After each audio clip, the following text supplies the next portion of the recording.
வணக்கம்.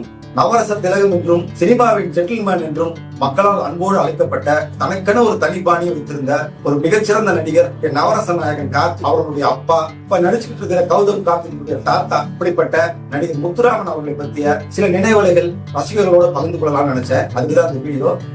மெல்ல மெல்ல பக்கம் வந்து தொட்ட சுகம் அம்மம்மா. மறக்காம நம்ம சேனலை சப்ஸ்கிரைப் பண்ணுங்க, லைக் பண்ணுங்க, உங்கள் கருத்துக்களை பதிவு செய்யுங்க. நான் செந்தில், இது திரைக்கூடாரம்.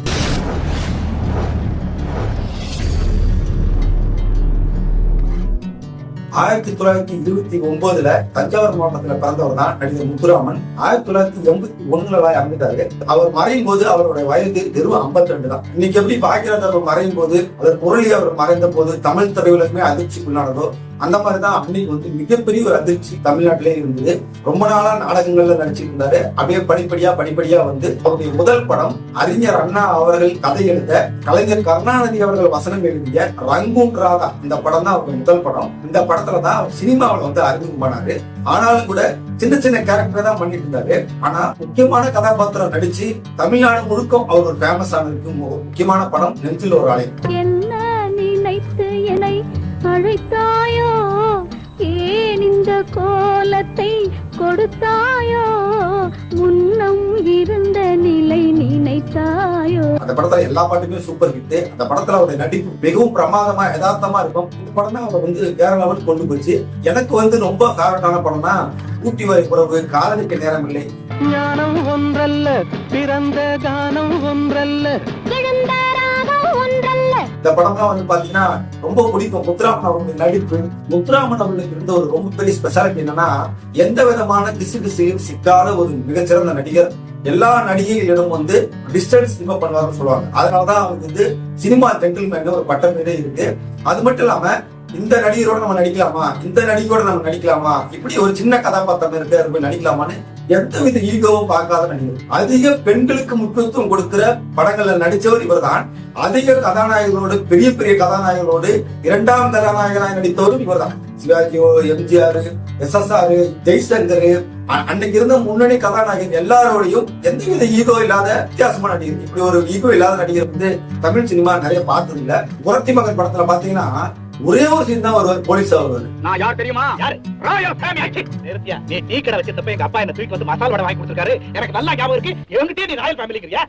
நான் அந்த படத்தை பார்க்கும்போது யோசிக்கிறேன், இதெல்லாம் எதுக்கு ஒரு நடிக்கிறாரு அப்படின்னு சொல்லி யோசிப்பேன். ஆனா அவரோட குணமே அதுதான். எதைய பத்தி யோசிக்க மாட்டாரு. கூப்பிட்டா அவங்களோட பழக்க வழக்கத்துக்காக அந்த டைரக்டர் கூப்பிட்டாரு, இந்த தயாரிப்பாளர் கூப்பிட்டாரு, இந்த நடிகர் கூப்பிட்டாரு, நம்ம போய் நடிக்கலாம், அப்படிதான் இருப்பாரு. அவருடைய கடைசி மூச்சு வரையிலும் அப்படிதான் இருந்தாரு.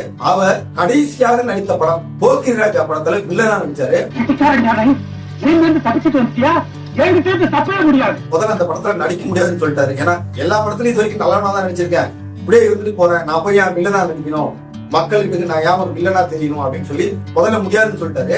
ஆனா அதுக்கப்புறம் பஞ்சு அருணாச்சலம் அவர்கள் வந்து இல்ல இந்த கேரக்டர் ரொம்ப நல்லா இருக்கும், முரட்டைக்காரன் ஜெய்சங்கரோட பேரு எந்த அளவுக்கு பேசப்பட்டுச்சோ இந்த போக்கிராஜா படத்துல உங்களுடைய கேரக்டர் பேசப்படும், அப்படிலாம் யோசிக்காதீங்க, இப்பெல்லாம் ட்ரெண்ட் மாறிடுச்சு, மக்கள் வந்து வில்லனா பாக்குறது இல்ல, நடிப்பு தான் பாக்குறாங்கன்னு சொல்லி சமாதானப்படுத்தி முத்துராமன் அவர்களை போக்கிராஜா படத்துல நடிக்க வச்சாரு.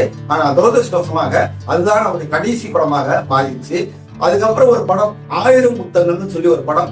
அந்த படத்துக்கு நடிக்கிறதுக்கு ஊட்டிக்கு போகும்போது தான் வாக்கிங் போயிட்டாரு. வாக்கிங் போகும்போது மூச்சுத்திணறல் ஏற்பட்டு கீழே விழுந்து மயக்கமாயி அந்த 1000 முத்தங்கள் படத்தினுடைய இன்னொரு கதாநாயகன் சிவகுமார் தான் அவரை போய் மருத்துவமனை எல்லாம் சேர்த்து காப்பாற்ற முடியல. அதுக்கப்புறமேல அவர் இறந்துட்டாரு. இதுல ரொம்ப துக்கமான விஷயம் என்னன்னு கேட்டீங்கன்னா, இன்னைக்கு கே பாக்கியராஜ் அவர்கள் மறைஞ்ச போது சாந்தனு அவருடைய மகன் சாந்தனு பெரிய ஒரு கதாநாயகன் ஆக மாட்டானா, அதை நான் பார்க்கணும் அப்படின்னு ரொம்ப ஆசைப்பட்டாரு. ஆனா அதை பார்க்க முடியாமே கே பாக்கியராஜ் போயிட்டாரு. அதே மாதிரிதான் தன்னுடைய மகன் நடிப்பதை, திரையில நடிப்பதை பார்த்து சந்தோஷப்படுவதற்கு அவருக்கு கொடுத்து வைக்கலன்னு தான் சொல்லணும். உண்மையிலே தமிழ் திரையுலகிற்கும் தமிழ் ரசிகர்களுக்கும் ஈடு செய்ய முடியாத ஒரு இழப்புன்னு தான் சொல்லணும். எம்ஜிஆர், சிவாஜி 20 படங்களுக்குமே வந்து நடித்தவர். 2 பேருக்கு நல்ல மதிப்பு பெற்றவர். எல்லா நடிகர்களிடத்திலும் நல்ல பெயர் பெற்றவர். யாருமே முத்துராமன் வந்து எனக்கு பிடிக்காது, முத்துராமன் ஒரு குறை இருக்கு இது வரைக்கும் சொன்னதே இல்லை.